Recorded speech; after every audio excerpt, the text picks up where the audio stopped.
Bethan TV for Health, Back to Basics is your show, your favorite show, the show that gives you the basics, talks about the basics principles in life. You are very much welcome, and my name is Moses, who hosts at this show, this favorite show that I know me, you, and someone else enjoy watching because we learn a lot from it. And more specifically to this show, we bring experts, people who take us through different aspects of life and share knowledge and guide us in the way how we should approach life. And all this happens on Bethan TV for Health. This is Back to Basics. Wow. This evening, I'm privileged and happy again to have one of my guys, I might say, but Martin Amanya Mwalimu. He is here with me. Thank you, sir. It's a good shake. It'll give you a firm shake. Yes. Handshake. Yes. How are you doing? I'm doing Martin? good. Good to have you again. Amanya Martin is a community psychologist and a counselor. And if you've been watching Back to Basics, he has always been here. We've hosted Martin, and he shares knowledge without leaving anything, and those are the people that can change the world. So we are very much happy to have Amanya Martin once again. And Amanya Martin has many titles. He is a teacher, Mwalimu in that case. He is a counselor. He is an MC. That's a very, very important note. And every time I mention it, he smiles because I know he passionately does that. And then in doing so, he engages with people. But then apart from that, he's very passionate about relationships, and especially in men and mental health, all those issues. That's why you cannot miss this show this evening. Martin, you're very much welcome. Thank you. Has been long hosting you, so take this opportunity to say hi to people. I know they are eagerly waiting for you. Okay. And to all our viewers, Bethan TV for Health is available for you on free to air. It's available for you on Star Times, but also on different social media platforms, YouTube, X, but also on www.bethantv.ug, and on different mobile applications. We have Your TV, Airtel TV, and Afro Mobile application. Any of those, you can log in so you won't miss any of our shows. Great. Martin. So whoever could be following and watching us from any of those platforms, good evening, and we're happy that you're watching and you're there waiting for the conversation. Yeah. Martin Amanya, once again, like you introduced me, I'm so happy. People like to call me Mwalimu, aka Mwalimu. It's become a brand, it's become what I'm referred to as, and I happily appreciate it. And thank you for those other facets of my life that I do. Yes, a counselor and a men's mental health advocate. And yeah, I love teaching Swahili also. Wow. But for here, happy to be back here for Back to Basics, for conversations that we hope will cause an impact in people's lives, especially mental health, and largely, of course, like Dr. Juliet Naku said, you can't mental health. You can't say health without talking about mental health. So there's no health without mental health. So we talk about holistic health, where we talk the component of mental health. I'm happy to be back. Thanks. Awesome. Great. Thank you once again, and you're very much welcome to the show. Now, this evening, interestingly, we are going to look at something that we may not resist. It's out of our control as human beings. Because it's inevitable. We always transit from age to age, that is one, but also in the levels of thinking. As we grow, we think differently. And other factors of life, we experience change in different other factors of life. I can crown it by saying that change happens emotionally, physically, intellectually, in different spheres of life. We must experience change, whether you want it or not. I was telling someone last year that at least, even if you see in your growth in terms of the things you've added into your projects and the business and career, even if you see that there's nothing that has changed, there is that one inevitable change that has happened, and that's your age. Yeah. Because the year has to add. Yes. And the more years you do, the more closer you are. Exactly. and all these stages of life, if you can reflect on when you were born, you went to primary, then secondary, then post-secondary. Did university. Then university. Finished, got some job, working. Got to marry, start a family. At first you don't have children, then later you get children. And then later now you become, you give your children to marriage, and others are given to... Now you get grandchildren, and then of course, like what you're trying to say is that, okay, basically put transition is really a change of condition or state from one to another. And, you know, when you talk about life and transition is that there are lots of things and changes that happen in our lifestyle in different periods of time, and that's what we talk about as life transitions. And it's the challenging part is managing that adjustment when you're moving from one condition or one state to another, like we gave some examples. So some find it easy to do, some others find it not easy to do, and some others find it stressful, some others find it daunting, a process. And I think a quick example is like what's commonly looked at nowadays is midlife crisis, where guys hit midlife. That I think that's in the mid 40s or early 50s, and they're in that place, and because some people struggle because they are trying to evaluate life, look at the successes and the challenges they've had. And that's why you find like a person buying like a sport car around that time, or some others find it challenging because maybe they think they have not achieved a lot as they are targeted, or they like some lose it there. They abandon like their wife and want to go for like a young girl, and so that's transitions we're talking about. So managing, these are important events that happen in our life that cause us to deal with them differently, and they're like landmarks in our lives. And it's different for different people. So that's what we're talking about here, managing transitions. How do we deal with that better in a way that can keep us well and mentally okay and productive and healthy, and improving the quality of our lives, but also the people around us, or this community or the society. Yeah. Wow, thank you very much. And that forms the basis of our topic tonight, managing transitions in relation to mental health. Because like you've really put it, it's something that must happen. Yeah. And you've mentioned a very good phrase, others manage it well, but then others react. Others react. You could use words of responding and reacting. And that's where my first issue, or something I would want us to talk about, comes from, about being aware and then being aware of the changes or the transitions that are coming, and how do you prepare for them. So if I'm to ask, how should we create a situation that we are aware of these changes?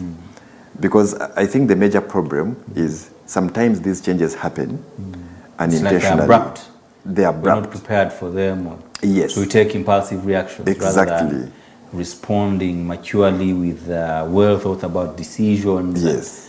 And that are evaluated, what the long-term consequences would be, or what the short-term consequences. So that's what I would want us to discuss, of how can someone create a situation of intentionality such that the changes and those transitions are not caught off guard. Are not hijacking you, but at least you know if it's possible. Fantastic. That's the basis of our today's conversation. So from what we used as examples, it comes with two ways. Talk about like a job promotion. Like a job promotion. The anxieties of you do not know possibly the exact roles you'll be executing at that level. you may have an idea of what exactly will be there, but you may not have a general picture of what will be happening there. And then the other thing is, maybe talk about the thing of like gender.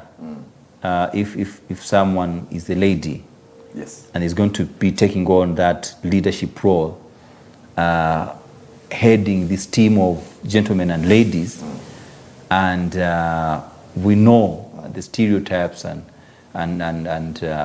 norms associated with some of them. Yeah. So that creates some kind of tension. But it doesn't take away the fact that this person they have the qualifications, they ought to build up confidence and know that when they get there, it is not to load it over those who are under them, because someone will mistakenly now want to overly try to like show that now that they are there, because that's like reaction now, because you think people look down on you because you're female, or that they have these stereotypes about, but actually, and then you react. The things you do are reactionary. But the person who is prepared, then they prepare, then they respond well. They know that this is my role. What I need to do is confidently to know what my roles are, is to be a good team builder, is to manage well conflict, is to know my roles I need to execute, know what line managers I need to work with. Like that's what something what could happen like in a counseling session. If you go and say, I am working through a transition and I need some help, I need to understand. That's when we go into a decision-making process, and how do you make a decision? It's a role. Maybe you're going to be doing fundamental decisions that have an impact on the whole company, and because it rises and falls on you, whatever happens comes back to you. So now discussing, how do I make this? Yes. So you go through the process of gathering information, looking at the alternatives, and things that you're going to be using, and then come to the right conclusion. Now that's mature. Yes. It's wisdom, it's responding, it's out of confidence. You know what you are able to give, and when you need help, you go for help. But someone who will misunderstand it will go the wrong way. Talk about a student. Going the wrong way, that's the reactionary. Yeah, the reactionary bit of now saying, now we're going to a presentation, but I think some women or some girls I was with at the same level think of this about me, or the men who are under me think about this. I'm going to show them, now that I'm up here, I'm going to show them what's up.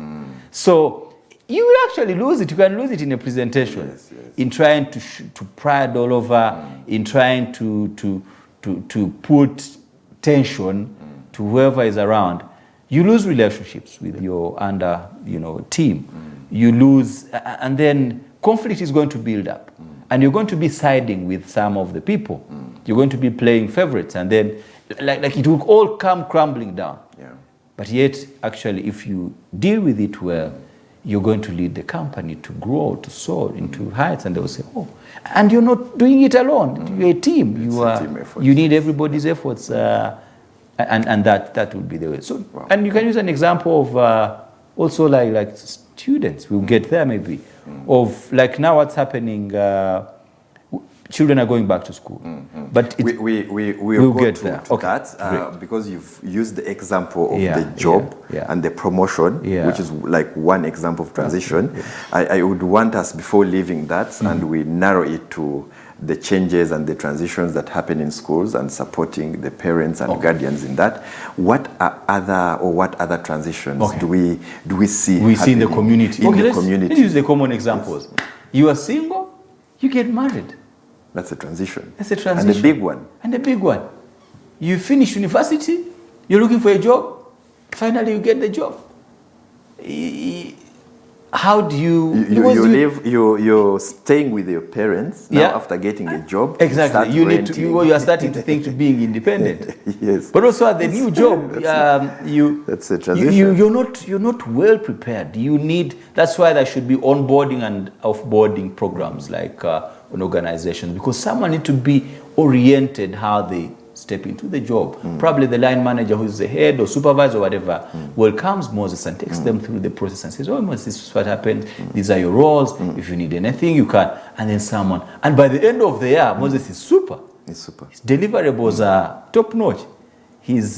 So something like that. On the transition, someone who accepts Jesus Christ in the church, can we count that as a transition also?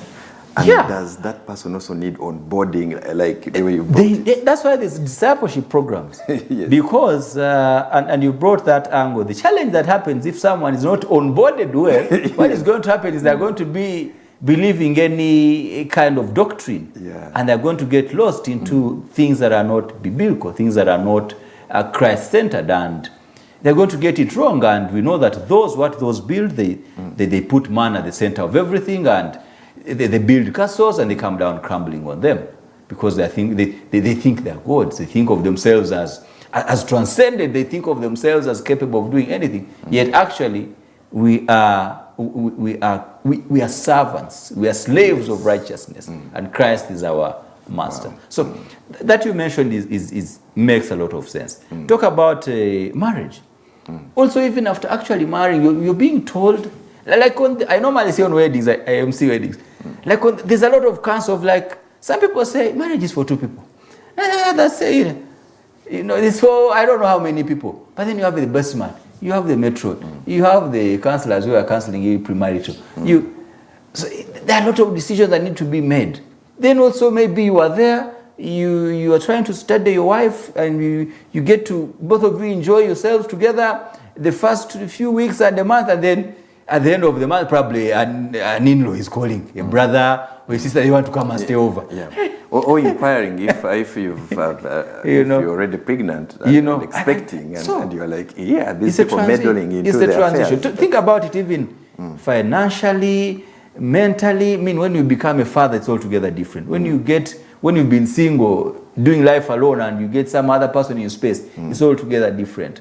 You have to shift maybe to a bigger space. All those are transitions, and they all require preparation, because if you don't prepare, you fall into they are talking about marriage, those speeches in the older parents in the villages, if I can recall some of the speeches, and they are saying, now just know that if you used to buy one thing, now you must double. If you used to do this, then you must double. Like, imagine the incomes have not changed. You that yes, there is change how do we manage now? The incomes are stagnant, but now I've added someone on me, or we are doing life together, and then they don't have a job maybe.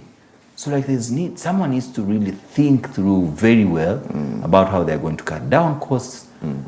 Together with the wife, they can plan what we're going to be able to spend on around this time that you do not have a job yet.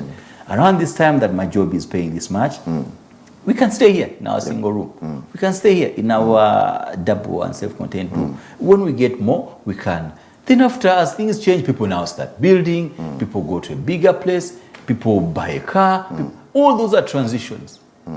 All like in life, let me tell you, in life, from the time someone is born, like transitions, like the child grows through stages. They are crawling, they're doing this, they go to school, they finish one level, they go to another, they finish another, they go to another, they finish university level, do another master's or something, and then they marry, and then life changes, and like we're always transiting, and like change is around us, like everywhere there is change. I think. And transitions, which come sometimes unconsciously. That calls that we must even an increase in income. Martin, if you've been earning 6 million, someone told me that next month you will earn a net of around 15 million. I think you should take that in the.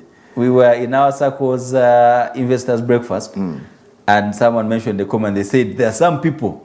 There's a certain amount of money of which when you get, you can't keep calm. Everybody has to know. So imagine, there's transitions also. The minimum amount of money above which. Yeah. It runs you mad.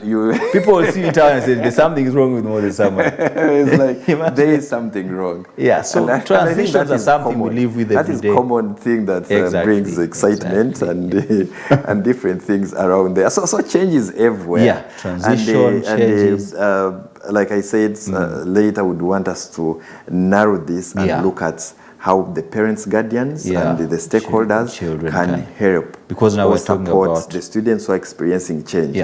But before we go to that, I just want to ask, if you don't manage this change well, what happens, especially on our mental health? There's 2 ways to eat. Because now, if let's use like a scenario of marriage. You've gotten married. The two of you know how much you are getting as your only income that is there for spending on. Now, if you and you must, some of these could be actually the things that are wrecking marriages. Of maybe the man goes and misuses the money. Maybe the woman goes and misuses the money. Instead of them sitting down together and saying, okay, look, this is what we have. These are the needs that are, let's see now what to prioritize. Because now you have to know, what is it that we can't do without? We need food, we need rent, we need power, we need what? And we can agree, you and your wife can say, if we have this, like the Bible says, food and clothing, we should be good, should be content. I say that, for now, let's do what? Let's do this. If it increases, we can see now what other things too. Even us, maybe like the theory of saving, and you need to hold yourself from doing some things. But also, we know that it's not like everything that is there to do, we must do. Yeah. So what you're talking about when you say that if someone doesn't do it the right way, is this: they're going to run into debts. You're spending more than you have available for you to spend. So you're going to go into debts. You may want to buy a car because everybody has a car. The guys you entered marriage either around the same time, or the guys you studied with at university, or your contemporaries, their lifestyles, where they're staying. You do not know what they're earning, where they're getting their money. Some of them could have like an apartment in a nice place that is like over $1 million, and it's being paid by their parents. Who knows? And for you, you also want to go there, you find it's 1.2, and then 1.2 is the whole salary for you and your wife and the whole family. Where the rent is supposed to come from, and okay, that was on a high, but at least, but you find it's taking off more than 50%, more than 30%, more than, yet you are supposed to see. So what happens is that you're going to run into those debts. Those debts are going to run you crazy. Everybody's going to you're going to take loans from sharks.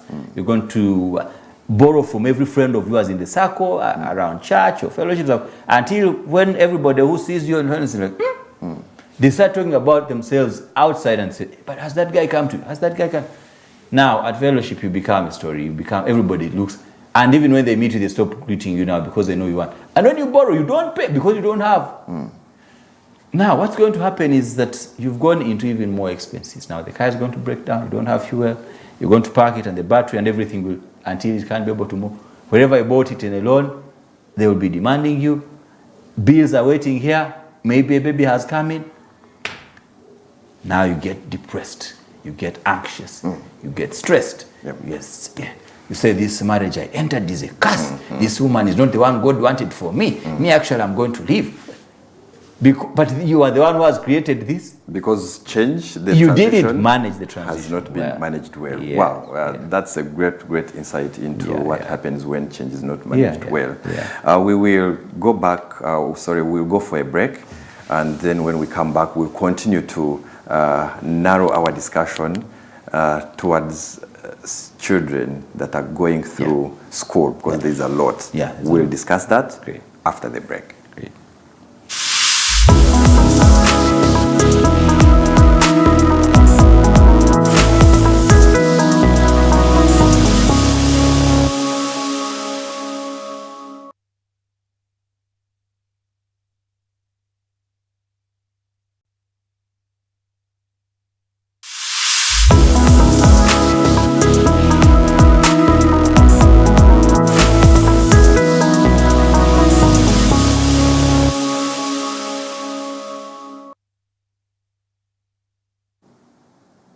Welcome back from that short break. Again, in the studio, I have Martin Amanya, who is a counselor, a teacher, commonly called Mwalimu, and also an MC. So that means he is a people person, but he also advises and guides on men's mental issues. And this evening, we are looking at change, managing change and transitions in our lives. It's an inevitable a thing that must happen. And according to him, when you actually do not manage it well, there's a lot that happens on your mental state, including stress, anxiety, depression. The extremes are bad. Suicide, That's up to using drugs. addictions, up, and etc. Yeah. And definitely that's not a very good situation. Yeah. But then we also look at our children. Yeah.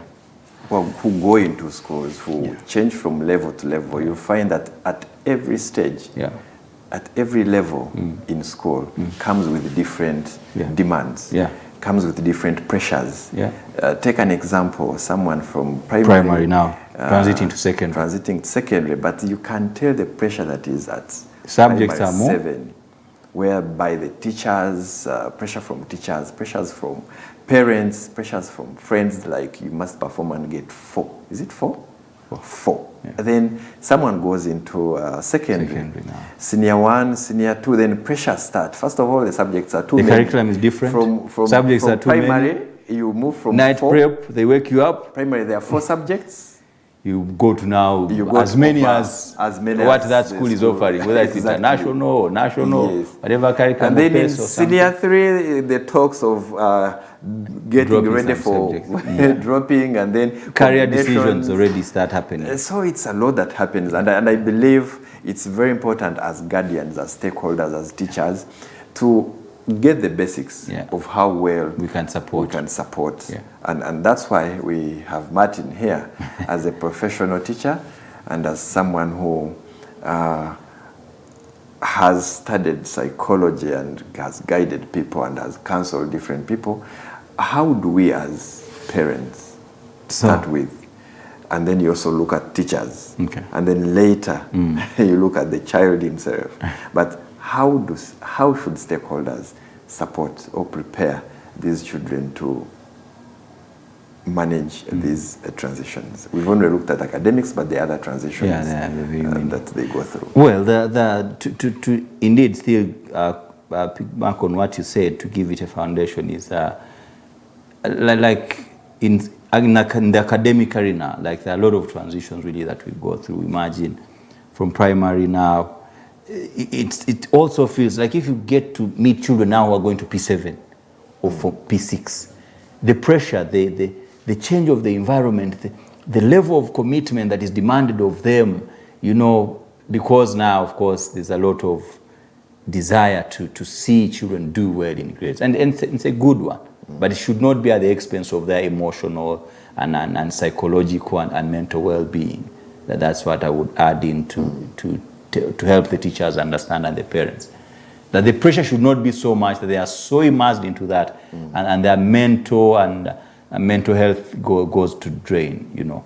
So there is that. Now imagine one who has finished P7 and said like, oh, we've won. And you saw the results came out. But now going to senior 1 now, it's altogether different setting. It's a new curriculum. It's a new, making new friends. Making new friends. Yeah. Sometimes it's boarding. The teachers are new. It's maybe transition from the day primary to now boarding, being on your own. Yes. Some are going to go to different curricula. Maybe they have been doing national, they're going to an international, or they've been doing an international, they're going to. So there's all that there. Then there is, the subjects are many. And then, so it's all together new. Then there's all sorts of things heard about secondary students. Whether S1 or S2 or whatever. Now they're even, now the age bracket is different. There are those who are in senior 1, they're about 12 or 13. There are those boys and girls who are in Form 6. So the boys have beards and it almost feels like you're standing with your elder brother or your father. You see your father, and that's what you exactly. When we're in senior 1, you find the senior these big 16. boys are giants. So it's strange. And then now, as though that's not enough, now there are those who have been in Form 4 feeling big, and now they're going to Form 5. Strong career decisions, fundamental decisions about which combinations to take, what that means for their career. So many things happening there. So they need guidance. They need to be prepared. They need to know what happens. They need to know what to do, when and how. what kind of people to work with in that environment, how the teachers can support them. Parents need to know how to support them, and the whole administration actually, and you know, so they can be able to go through that well. So to begin with, the things that we need to look at are like, I'll talk about a few, like Yep. 1, 2, 3. One of the things is we talked about the academics. Let's begin with that. In this new environment now, they need to be intentional. They need to program themselves. They need to. There's a rota there's a schedule of when to read, and so they need to be intentional. They need to do their reading, because that is what translates into, you know, getting good grades. They need to attend classes. You've gone to school, you're a student, because actually at school there are all sorts of things. Yeah. That's why they're going to find out about some habits that are not good. That some big children who are in upper classes or in Form 2 and going are already involved in. That's how that's how children actually find out drugs. That's how like this environment, you can learn anything from there. Because children are different from different walks of life, there are different backgrounds, different things they do when they're in holiday. So, when you're talking with your child, and I say talking with your child, I don't say talking to your child, because what is common of our parenting nowadays is you know, the scaring, but it should be supportive. I want to add that still with a sense of honor and of respect to our dear parents, but it should be supportive. That way, it's more appreciated than when we are just told to stop. Actually, when we are told to just stop and don't do, we go out curiously to want to. Why? So yeah, why? Why is mommy telling me what to do? Why is daddy telling me what to do? But rather tell them the right thing to do. That when they find that wrong thing that you told them no, they will make a decision based on the right behavior that you encouraged. I appreciate you telling them not to do those things, but I want to encourage you that now speak to them from a supportive point of view, from an encouraging perspective, from that place of confidence and affirmation of saying, this is what you'll find. But my hope and prayer is that you make this decision and this will be the right decision. So academics, already start the children now by the end of P7, some of them have an idea. They say, I would love to do this. I would love to do this career. So they need to start doing that right now. They need to start putting in an effort in those subjects and things. And so those are things. There's going to be a new altogether setting. You look for your bucket, it is stolen. What happens? What do you shower? Actually, other things as basic as hygiene. You know, you have to maybe shower how many times at school? You find the school rules say you need to wake up at this time, shower this time, so that you can go for prep, or you need to shower this many times.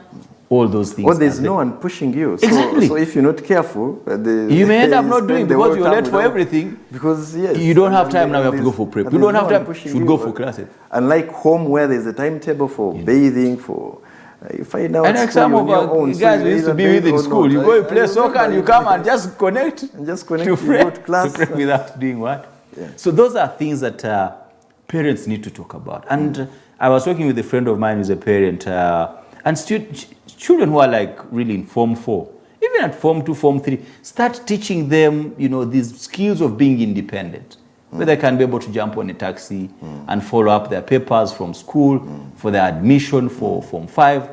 Start supporting them. Not a spoon feeding. Not a parent going start to school supporting to them to follow up for marks which are wrong for on behalf of the child. There are things that the children can discuss with the teacher. You don't have to push and look for. Tell the child if you are struggling with this concept in mathematics or whatever, the teachers are available. Talk to one of them and say, I've talked to my friends who helped me in a discussion, they couldn't, but talk to your teacher.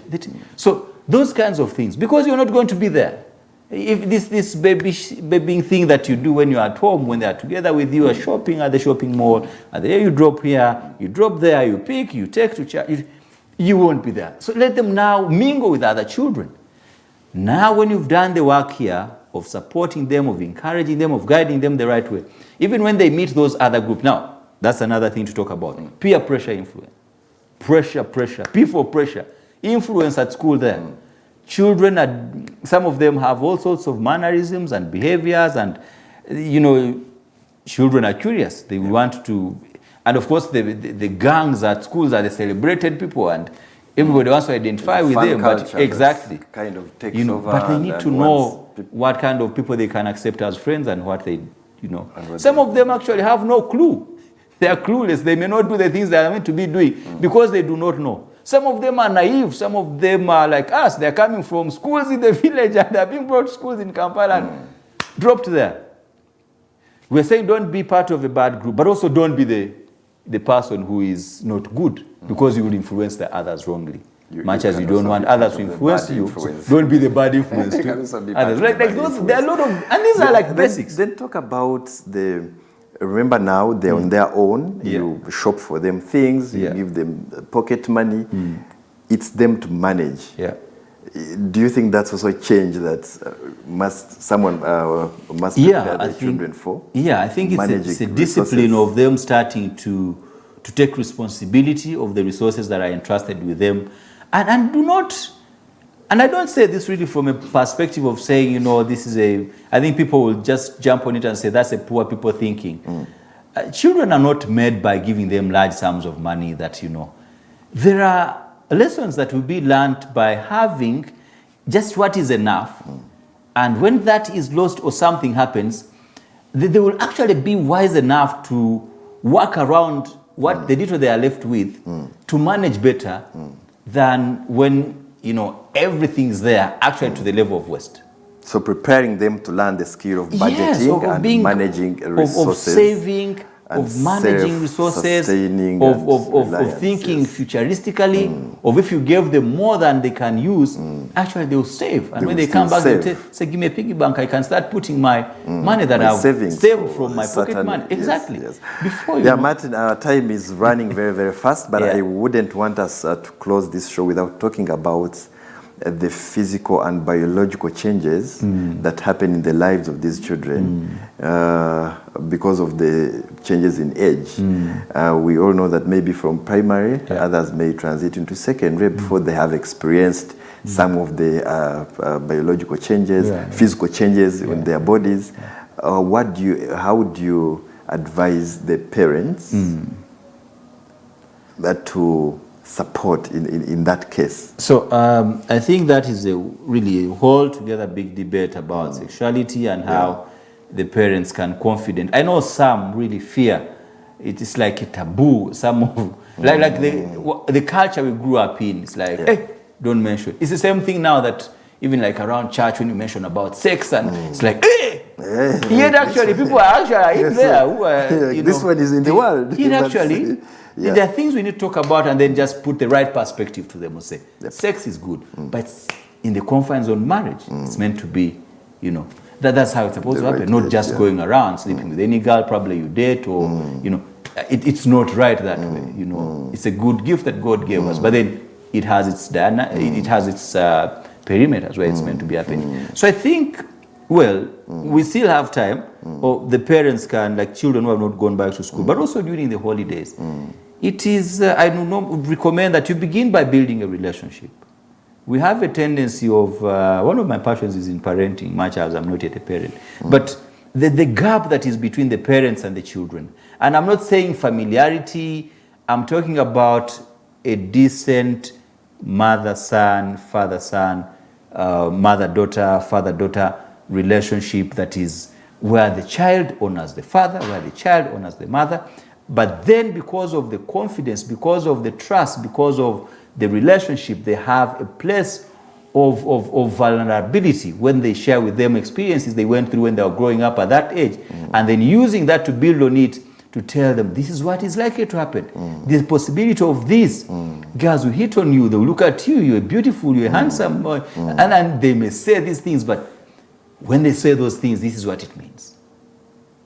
When you get into a relationship and you start getting involved into things like sex and all these other things, it begins more. But this is what is likely to come up.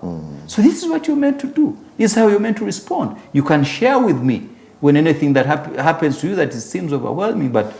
And let us talk about these things before they get out of hand. You know what happens? When the parents are there, looked at as outdated, and the children are here, we talk about modernity and postmodern.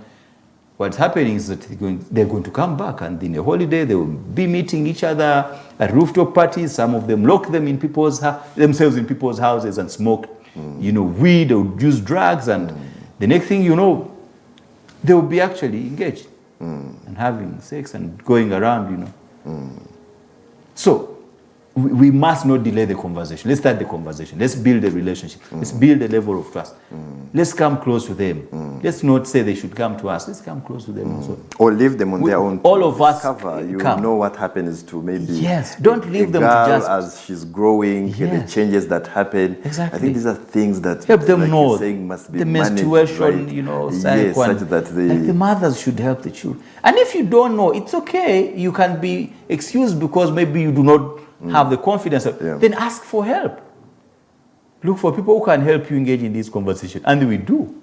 Quickly, Martin, in 1 or 2, what are the dangers of not preparing these children for some of these changes? Let me narrow it down to leave our own academic and to the biological changes. Biological changes. This man who has gone without so this is without beards, but then now the beards come. This girl who has gone when she hasn't seen her periods, but then they come at school. What are the dangers if they do not, if they are left on their own to do self-exploration rather than having prior knowledge? Because imagine you don't pack for them pads, and when they're in periods, what happens? Probably they were not going to be able to move out of their dormitory. They're not going to be comfortable to move, or when they're cramping, these things are going to happen, and it's going to be strange. It's going to be maybe a male teacher has no idea, and he's going to come and beat and say you must go for prep and whatever. But or they go to class and they're uncomfortable, but they do not know how to open up to at least a matron or a female teacher, or they do. Because we never told them. And they consider it sacred. Exactly. So there's really a sad story that I heard of, that in a school somewhere, this little girl was in menstruation, and it happened in class. Then everybody was going for break. She didn't go, and they forced her to go for break. And she came out, and her uniform was, patched with blood. And then everybody, now the other children in class made noise, and then she ran all over the compound because of. Imagine that kind of trauma. Imagine that kind of. How do you live on with that kind of stress and trauma after having? So that's what happens when you don't tell them what they should know, and then because that translates into working out the modalities on how to support them. The facilities they need, that the school is providing, but also think they should know that they're supposed to pack for girls' parts. And later, actually, even when you don't have money and whatever, they learn these skills of being able to make reusable menstruation pads. Like there's a lot that can go into that. And it causes bonding with you and your daughter. As a man also finds time and presents himself to create time and invest in their boys, and but also equally, like parents should support equally, not like men supporting boys and women.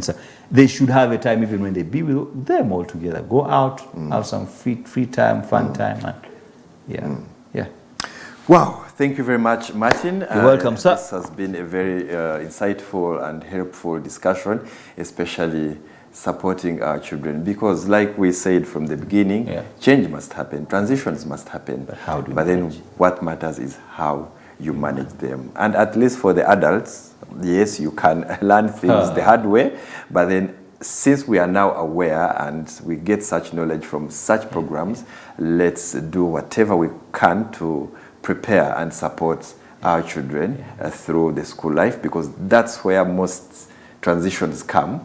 And in most cases, these transitions, like you said, if not managed, might bring stress, low self-esteem. And for adults, it is going into drugs, it is abandoning the family, it's addictions. Definitely, which affect one's life. Thank you very much for being part of this discussion and this engagement. This has been Back to Basics, live on Bethan TV for Health. In the studio, I've been with Amanya Martin, who is a counselor and MC and a mwalimu. Have a very great night and a great weekend ahead. Thank you for watching.